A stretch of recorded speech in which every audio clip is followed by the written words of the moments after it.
Hello everyone, it's Angie here at Beads and Plenty More. Today I thought I'd show you a wire project. So I've got this wire squares bracelet and it just sits on your wrist as such. So our sample here is measuring at 8.5 inches.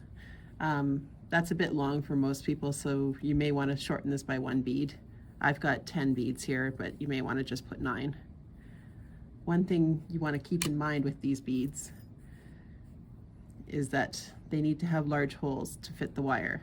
So the regular semi-precious beads won't work. You need to pick something that has a larger hole. This is an 8mm bead and it specifically has that larger hole. And then I'm working with 18 gauge square wire. I will post a full supply list at the end of this video, so if you want to screenshot that to go and shop, you'll have that available. So to get started here, we're going to build these little square units first. And what I've got is the square wire here, and I'm going to cut myself 5 inches of wire.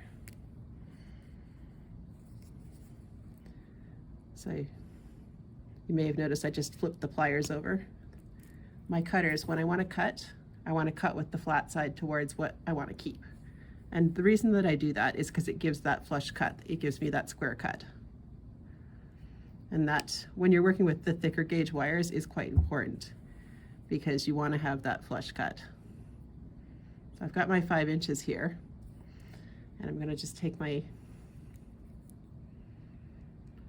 needle nose pliers here, and I'm just going to run nylon jaw pliers down my wire here.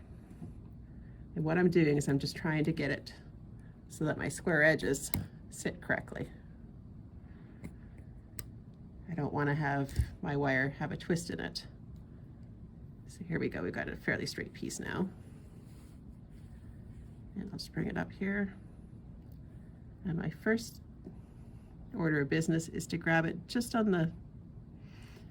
left of center. So center is 2.5 inches. I'm just going to grab it to the left-hand side of that. And I'm going to put my first bend in the wire. So I'm putting a 90-degree bend in the wire. And I've got a short end and a long end now. And I'm just going to grab a bead. So we'll put the bead on the long end. And with my needle nose pliers, I'm going to grab it on the other side of that bead, fairly tight to the bead. You want the bead sitting right tight to the pliers, right tight to the bottom. And I'm going to put another bend in the wire. So that bead has a little bit of room to wiggle around, but it's fairly tight. So then I'm going to take my needle nose pliers and I'm going to come in. And I really just want to line up with the bead. So I've got the bead sitting here, got the pliers, and same deal on the other side. Line my pliers up with the bead and fold. So one thing you may notice is I'm actually using the pliers to just hold. I'm not actually manipulating at all. So I'm just holding flat against the side. And there's my next bend. If you do happen to have the full plier set, you might have a pair of flat nose pliers in your plier set. This is a good project for them because the advantage of the flat pliers over the needle nose pliers is they've got that entirely flat side, so when you're trying to line up, you know that you are lined up. So one more time, lining up with before, folding over,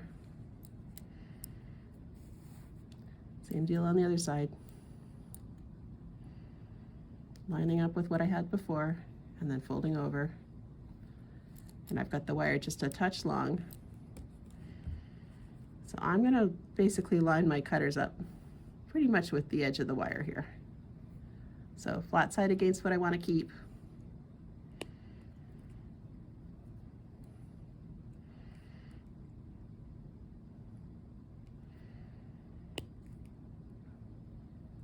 And then we're going to grab the round nose pliers to actually make our loops.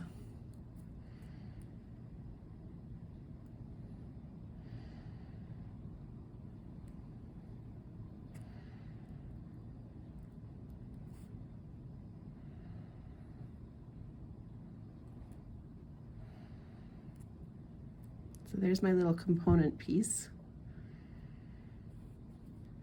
And one thing I want to do is I want to build a little clasp as well. So just get the end of the wire here. Trim off my offcut. And what I want for the clasp is about 1.5 inches. And that piece is actually fairly straight, so I'm not going to worry about straightening it. So if we take that, and I'm going to put round circle at the end, so I'm working with my round nose pliers.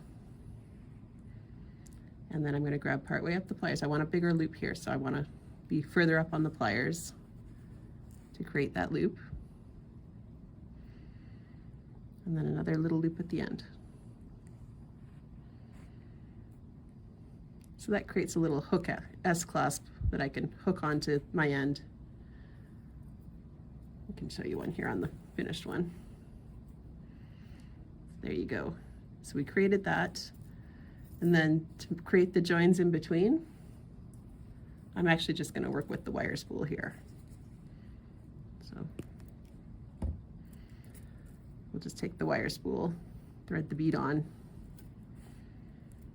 and I'm going to grab it about 3/8 of an inch down and just pull it back a little bit and then make my loop. So holding the bead nice and tight, fold it over, and again about 3/8 of an inch.